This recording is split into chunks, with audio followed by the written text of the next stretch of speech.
Видете, за ова прашање треба да се најде решение и јазикот не е прашањен во 21 век. Дефинитивно треба да се најде решение за да може секој да ужива во основните човекови права и она што е согласно закон.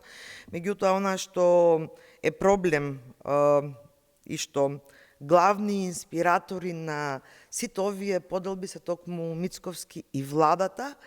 И денеска слушнавме низ медиумите дека ќе пријавеле во НАТО и во ЕУ за ова од страна на опозицијата, меѓутоа да му препорачуваме најпрви тој да се пријави и во НАТО и во ЕУ, затоа што тој ја дестабилизира состојбата во државата. Овие прашања беа затворени прашања за кои што не се дебатираше во минатиот период, но откако владата на Мицковски и владата на ВМРО е на власт, повторно се поставуваат прашања за поделби и повторно се отвараат некои прашања за кои што навистина во минатото биле затворени и немало место за било какви коментари.